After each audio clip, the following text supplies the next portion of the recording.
Alright, what's up guys and girls? So it's been a while since I made a YouTube video, but right now what I'm doing is installing my Takegawa super oil pump.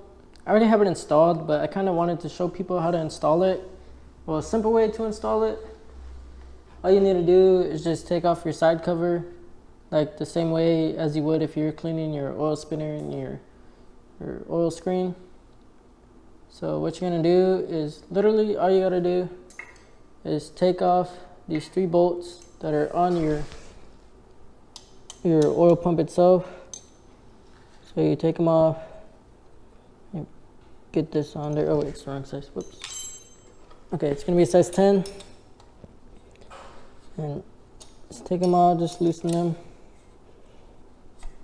Like so. Oops.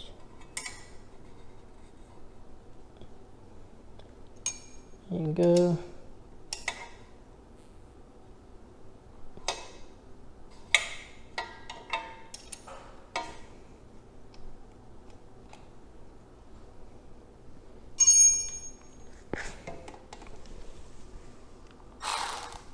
Wrong way.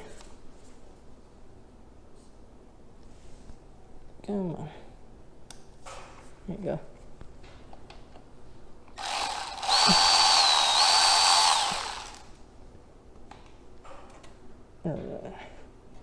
Just unscrew the other ones with my fingers really quickly, just so y'all can see how simple it is to install your Takegawa super oil pump. The only difference is you're gonna install these spacers that they give you, because I think this is a little bit wider or something like that. But the spacers are gonna go, one of them is gonna be right here, so you can see, and put my oil pump down real quick. I'll put on this rag. My floor is all wet because it's been raining all day. But here's one spacer. It goes right here in this hole. It's gonna be across from your oil screen. It's gonna be this one right here.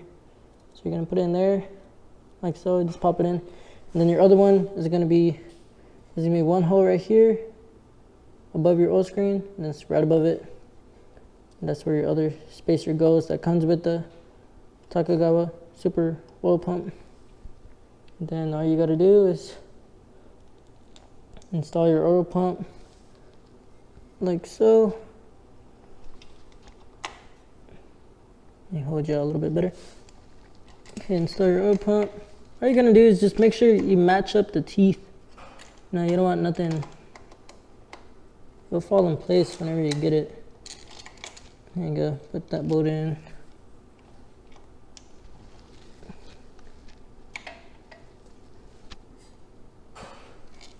Make sure these holes are lined up.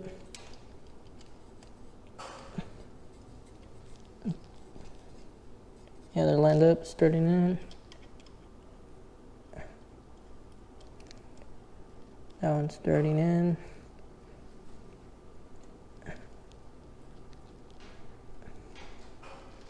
And that one is starting in also. So we're good to go. A good way to make sure that your oil pump is installed correctly, if you can move your oil spinner and it's not, you know, like freely, you can move it freely, then you should be fine. You can see your teeth too. Let me see if I can put a light right there for y'all so you can see. But okay, look.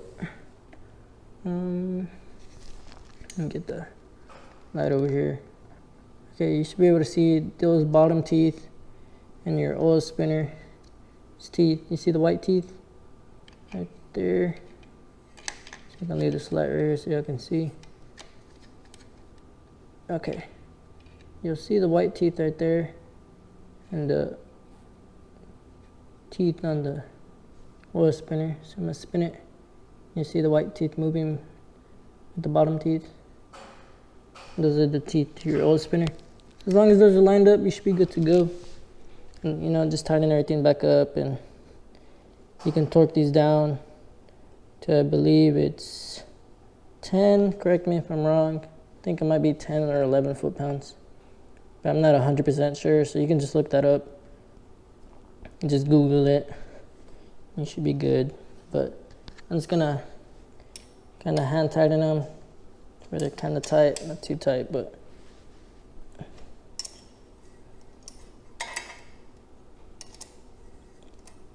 let's see.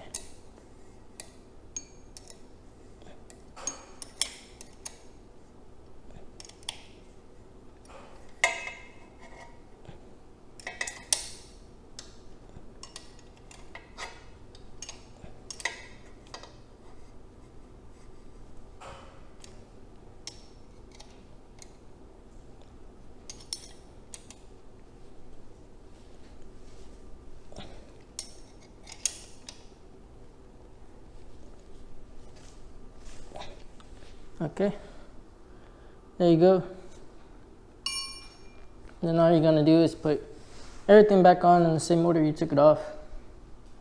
One thing I just wanna, as a side note, instead of using the original gasket that comes, you know, the OEM Honda gasket, I've been using this Permatex Ultra Copper sensor safe high temp RTV, and honestly I've had, I would say, a good experience. I looked at it.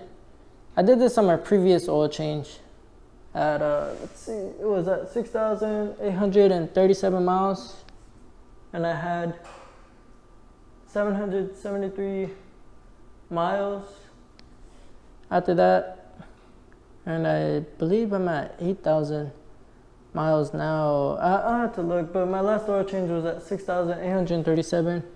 I'll go ahead and, once I put this back together, I'll go ahead and show you the mileage I have now, and that would be the mileage that I had with the RTV, with this Ultra Copper RTV, and I didn't have any leaks, surprisingly, so I was glad about that, because I've heard a lot of people, they've had leaks, or either that or they'll put the bead, they'll make the bead too big that they put on their case, their side case.